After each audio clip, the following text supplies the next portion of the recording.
How's it going, everyone? My name's Donovan, and in this video I'm going to talk about one strategy for improving your diet and eating a little healthier.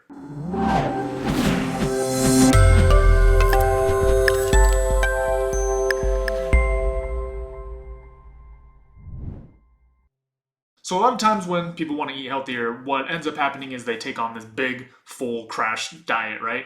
And it cuts out all these different things, and there's really strict rules.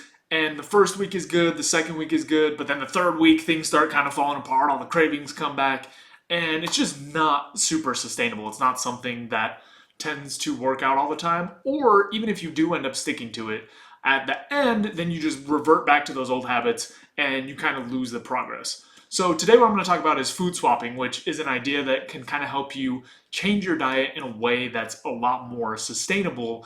And that way you don't have the constant tension from dieting, then going off a diet, then going back into it. It may be a little bit slower to see some of the results, but it's definitely psychologically more sustainable. And it's something that you can keep doing and working on a little bit at a time until your diet is suddenly a lot healthier and you miss out on all the really hard parts and all the struggles of kind of trying to figure out these rules and make sure that everything is perfectly in sync. So the core idea of food swapping is basically just taking foods that you know are not healthy and that aren't serving you or your interests and switching them out for foods that help you a little bit more, one at a time. So the difference here is, instead of this whole rewrite overload of everything you've been doing, it's just these small incremental changes. So for one example, you might take chips, right? Let's say you eat a ton of chips. You're gonna look for a food that kind of fits the same category. So for chips, it's like easy snack food, something that's really not that hard to grab or make. You don't have to do anything. An alternative to that might be like dried mangoes, right? That's a healthier step up, as long as there's no added sugar, etc. So to do this, you would basically say, I'm going to switch out chips for dried mangoes in my household for 1 to 2 weeks, and that's roughly the time frame. It may change depending on how often you buy food, how much you eat at home, how much you eat of certain foods.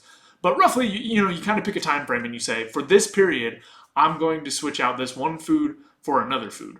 And you may find that it doesn't quite fit the spot. You may find that there's a little bit of friction, especially during the first week or two. You're going to feel some friction as you change habits. It takes some effort. But the idea here is to experiment with other foods that fit into the same place and then see what things you could naturally keep in your diet and move forward. So let's say that you try the chips thing and you switch it out for dried mangoes and it's not really working because the cravings you have are for something a little bit saltier. Then maybe you switch to some kind of, almonds or something that are salted that kind of fit the same niche. Even if you find that the swap doesn't work and you move on to something else, you're going to make some progress. Now, the trickier part here is coming up with a list of foods that you're willing to try that fit the same sort of space. So the first thing you're going to want to do is make a list of all the unhealthy foods or foods that you think you could switch out for something a little bit better. But then you're going to want to pick one of those foods and think of potential foods that you could substitute out for that. That part's going to be a little bit trickier. Here, you're going to have to be a little bit more flexible, open to kind of trying some new stuff. But once you have some ideas, you can say like, okay, instead of buying chips this time, I'm going to go get, the mangoes.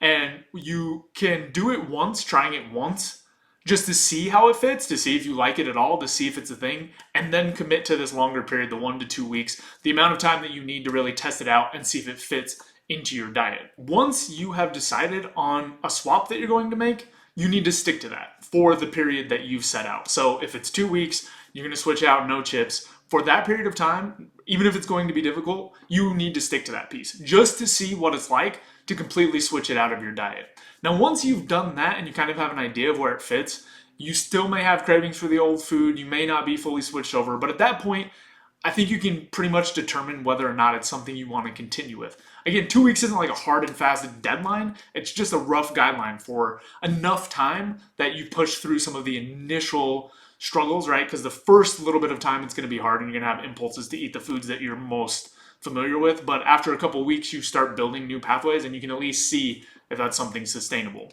So for that first period, you need to stick to it religiously. Then after that, you can kind of evaluate and see, okay, is this something I want to continue doing? Should I look for some other food to swap? And if you try something again, like the chips thing, you switch it out, it doesn't really seem to fit, you can move on to another food and then cycle back to the chips thing and look for another alternative.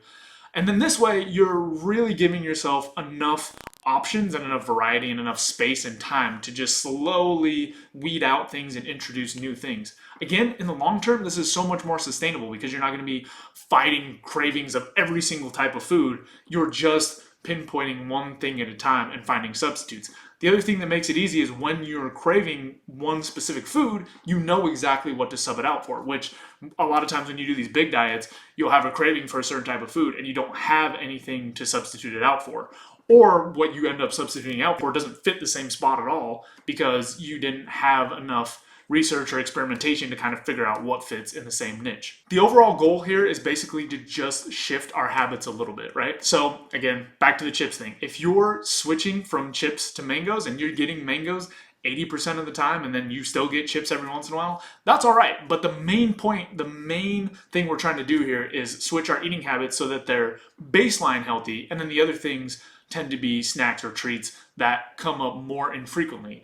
And most of the time, if you play around with this enough, you can substitute out a ton of the unhealthy foods so that you don't crave them as much and that they don't dominate your diet and they don't have negative impacts on your health. The other benefit is that it's just so much more sustainable. Again, you're not spending all your time focused on, okay, I have to do this perfect, I have to do this perfect. It's just one thing at a time. Once you've got the one food down, you just move on and you just continually move through this. And if you do this for a period of 6 months, a year, you'll find that the next year you have such a cleaner, tighter diet than the year before. And, there may be some hiccups and bumps and a little bit of effort, but nothing near what it's like to do like this huge rewrite of everything you eat. So for a lot of people, myself included, this tends to work. And I've done this over the past few years and it has made a huge difference in what I eat by default. If you're having, some thoughts about changing up your diet, trying to improve it, get a little bit healthier, food swapping is one easy way to just kind of slowly, incrementally get yourself there without really having to struggle and rely on a ton of willpower. All right, so action steps. First, come up with a list of all the foods that you eat that you know are unhealthy that you're considering